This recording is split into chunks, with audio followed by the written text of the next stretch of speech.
future.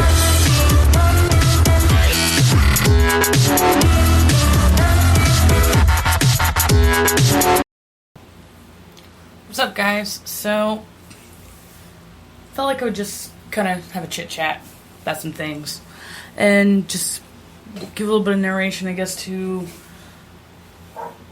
I would say that obviously has to do with current transits. I mean, because we're talking about the present here, essentially. So later this weekend, I'm going to the Northwestern Astrology Conference, which is NORWAC. That's in a suburb outside of Seattle, Washington. And, yeah, social media, like obviously most people, especially if you're listening to this, know me through social media specifically. And if you know anything about your projection archetypes, your MC is supposed to be that conscious sort of persona or reputation or identity that you try to orchestrate on your own. It's who you aspire to be or how you want people to perceive you. And depending on the conflicts, obviously, with your ascendant and other factors, specifically, I guess, your Mercury would be also involved with that, since that's part of your self-expression, would determine how well you actually portray that or the end result of what you're trying to project. So, obviously, being a Plutonian, Pluto is associated with the underlying motives, the undercurrent energy, and the hidden desires and just plans, orchestrating plans. And so, naturally, I've always been a huge fan of psychology. Not necessarily because of, like, any kind of theory, essentially. It was more or less having Uranus in my house of others and having Chiron in my near my ascendant, which is associated with myself. I tend to feel, when I was younger, I guess, victimized in a way with that kind of aspect by other people, and or like crazy scenarios that have to do with others are usually magnetized to me. And so I naturally started getting into psychology, not from a textbook or academic perspective, but because I started to notice motives in, like, games that people play. And I actually am completely taught without any formal education on psychology. I've taken psychology courses in college, but I haven't actually majored in psych or anything like that. Or any social sciences for that matter. So, I overthink a lot of things, having that triple air dynamic. So if you have significant air in your chart, you usually, talk way too much unless you have some sort of rising or Mercury that combats that. And you are constantly thinking. Your mind's always running. And my mind is powered by Pluto, essentially. And the trine that goes along with that is all air signs. So I'm essentially, my fuel is the Scorpio persona, the Scorpio archetype. And because of certain things in my chart, I openly admit this, and that's totally fine, because I try to take the Carl Jung shadow self approach to this, and I'm just not as quiet about it as he is. But I believe he was a Scorpio rising, so I mean, he's not going to really reveal a bunch of things.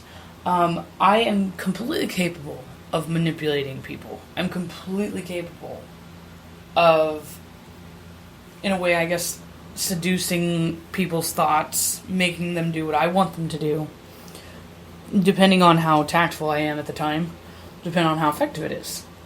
If I think it's actually really important, I could do it to practically anyone. And I'm not saying that to be cocky, I'm just saying that to be realistic and honest. So, I obviously did go through phases when that was a chronic issue for me. I won't sit here and try to pretend now that I don't ever do it anymore.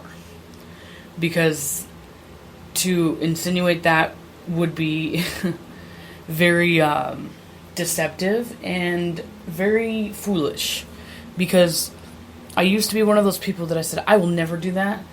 And as I get older, or at least when I have another significant main or hard aspect with Saturn, with that Uranus right there in a stellium with my Saturn, I actually seem to go and end up doing exactly what I said I would never do. Because I have that kind of rebellious signature in my chart. So I even go against what I say that I want to do at some point or another. I can't even cooperate with my own self, which is pretty hilarious. Speaking of uncooperative, what I'm getting from all of this is essentially my theory is, since we're getting closer to the Aquarian age, and because we are starting to distance ourselves from the intimacy of human interaction, which is the key to having empathy and sympathy for other people, that people are becoming more and more psychopathic every day. If you aren't familiar with psychopathy, at least from a psychological diagnostics perspective, if you go to my YouTube channel, I actually did a psychopathy and astrology video that goes over using the profile of serial killers with accurate birth information, and this other research paper that was done by this doctor that was referencing some astrologers' notes with astropsychology, and which aspects or dynamics within a natal chart usually spell out potential for psychopathy or sociopathy. So I myself have obviously been diagnosed with psychopathy when I was younger, and when I say younger, I don't mean childlike. I was 21. And so I, at some point when I finally I was trying to deny it all the time, and I finally snapped, and I had to be under involuntary care for a moment. I started to realize something when I got out, that all of the associations and friends that I had no idea that I would do that. But to me, it wasn't a surprise. And then I realized that all those years that I spent with some of those people building up this relationship was all gone in an instant. And then I just figured, I'm like, well, that's the stupidest thing ever. I should just cut my losses and just not waste any time in the future, and just be completely forthright and upfront about my psychopathic tendencies. And I kind of went over the deep end with that, as I usually do. The extreme factor is usually a problem for me. And that's where I was 5 years ago. I'm now starting to go through I am going through my Saturn return, and I'm starting to balance that out. But even though psychopathy is supposed to degress with age, meaning that the older you get, the less vicious you are, I still think that I'm going to continuously have that vicious streak in me. And even when I try not to, and I do, remember I have that Gemini rising too, so despite the fact that I feel like I'm trying to be balanced, I know within a light switch in an instant that I can switch from one to the other. I am Jekyll and Hyde personified. So I'm really good at picking up when other people are trying to psychologically mindfuck me, I guess is what I would call it. And it's really funny because especially online this happens a lot, because it's a lot easier for you to treat somebody on the internet as less than human because you don't see a human in front of you. So, and that's where the whole Aquarius age psychopathic phenomenon trend is going. In fact, according to, I guess, some new psychology studies, I don't know if this is a part of that whole conspiracy with, the new DSM or whatever, and the medical, the pharmaceutical industry, but apparently there's a way higher percentage of psychopathy in populations now. In fact, they say that it's a common diagnosis now. Yet when I was diagnosed, it was very rare, according to them, for women to even have that, let alone for it to be even a common theme with people in life. That you shouldn't, it should be like 1 in 50 or 1 in 100 people you might like look at or meet or say hi to might be psychopathic. So I have noticed personally myself this huge growing trend of psychopathic behavior. Antisocial behavior, if you want to call it that. And don't get that mixed up with, just, being selective or schizotypal with people, meaning that you don't like to talk to, most people. Being unwilling to bond with people and then being incapable of bonding with people is totally different. So, in particular, I've been really harping on other astrologers. But granted, okay, so here's a disclaimer. I'm a Scorpio Mercury, and Scorpio Mercury with Pluto is in my 6th house. That's my day-to-day, so it affects my daily perspective. And then also, it makes me vicious and competitive and aggressive in my occupation, my work. So, although I no longer work in a traditional job location or whatever, essentially the closest thing to coworkers that I could get would be fellow astrologers in the metaphysical community. So I naturally, without even trying to, try to poke holes in their arguments, try to discredit them, or one-up them. And it's not like I wake up one day and decide that that's what I'm going to do. I just notice that as an afterthought that that's what I'm doing. Because again, I go into that whole, I swear my subconscious mind is smarter than my conscious mind. And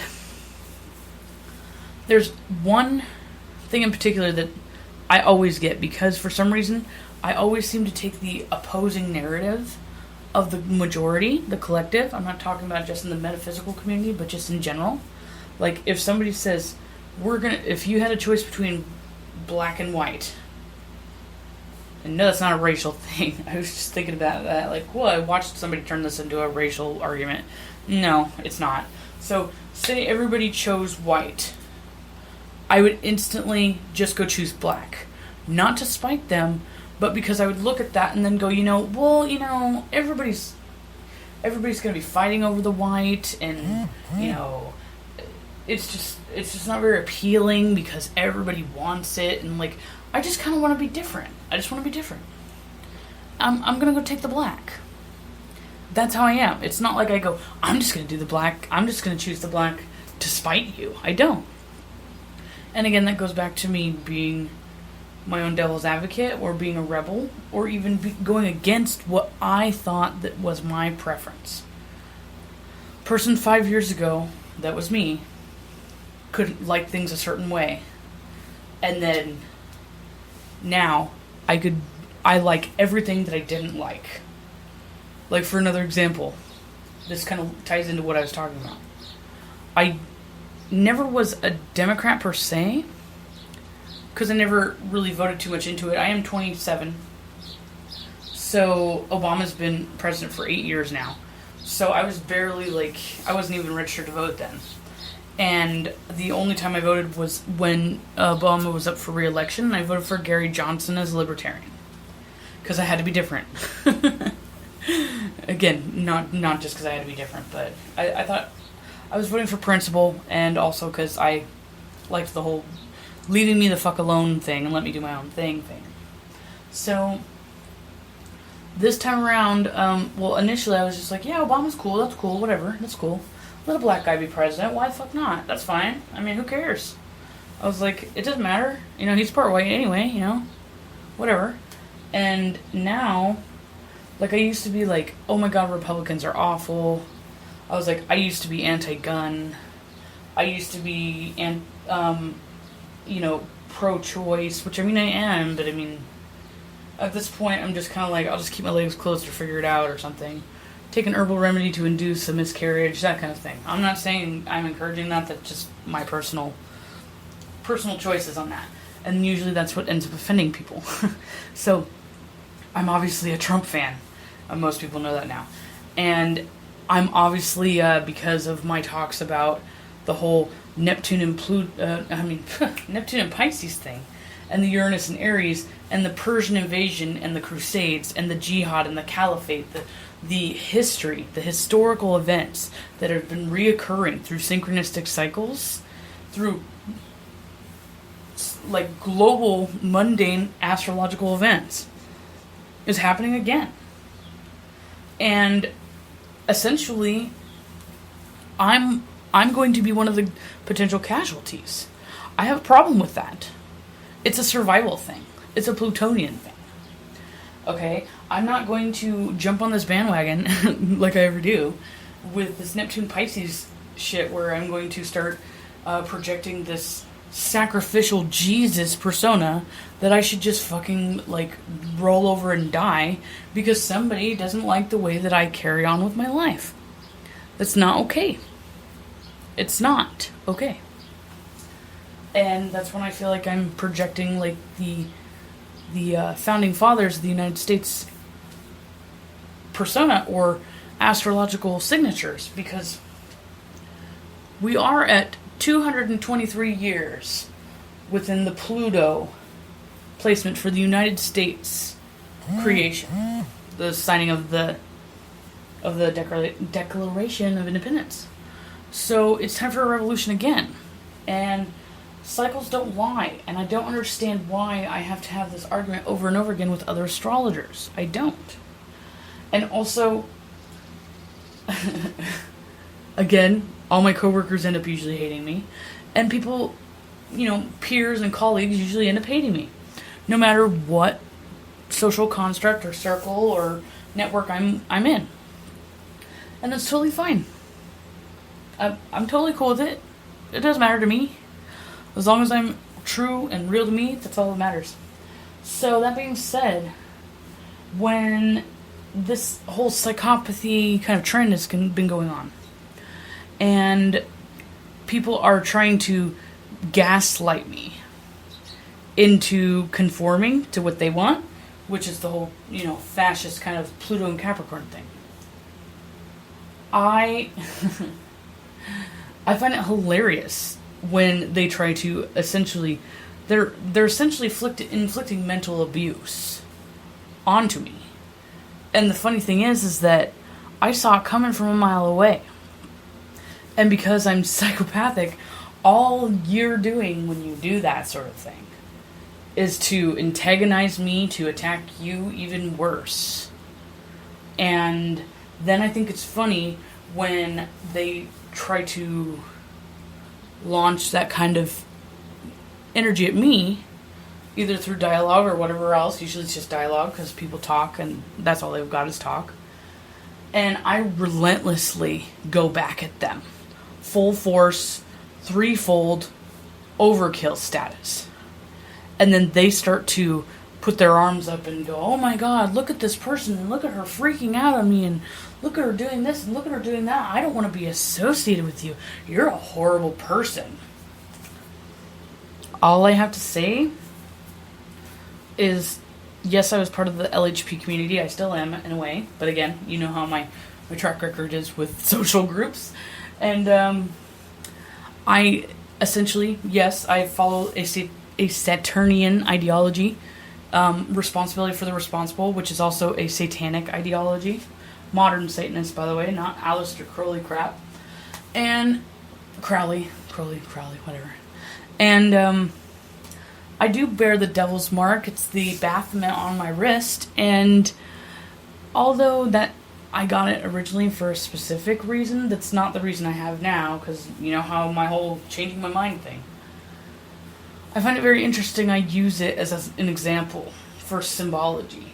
That I am the scapegoat of those who cannot take responsibility for the shadow self of their own. That I am the mirror. That I can be your mirror so then you can see how awful you are and see the monster that you are and finally maybe see who you've become yourself. So, I guess this is kind of a therapeutic rant thing because I'm I'm not going to go to this astrology conference and start drama. I never intended to, nor would I ever.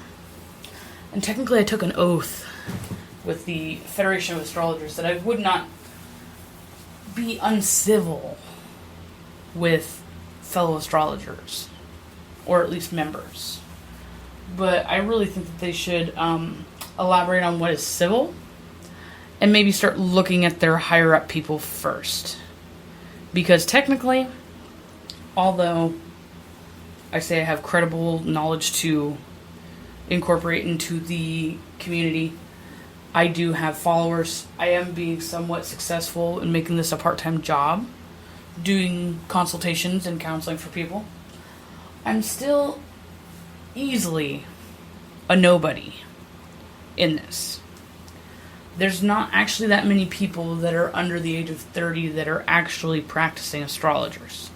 And the only ones that usually are idiots on YouTube that don't really have any credibility or go to any kind of conferences or training or certifications or anything like that. They're just reading horoscopes daily and reading books and then pretending they know what they are talking about. So when somebody who I even have some of his own books on my shelf, he even wrote one of the astrologers' manual to instruct and teach people from start to finish how to be an astrologer or how to read astrology charts. I have his books on my shelf.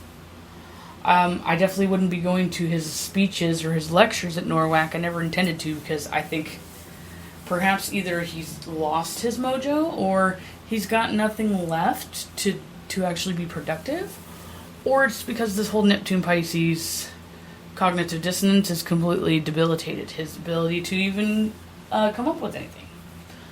But when someone like that goes out of their way to start a bunch of drama with me because of things that I post, that I have the right and freedom to post on my own Facebook wall, that has nothing to do with him personally, that was never intended to be directed at him, and you continue to try to gaslight me on my own posts, don't then come and whine and go and claim that I'm some awful person to all your colleagues that are up there.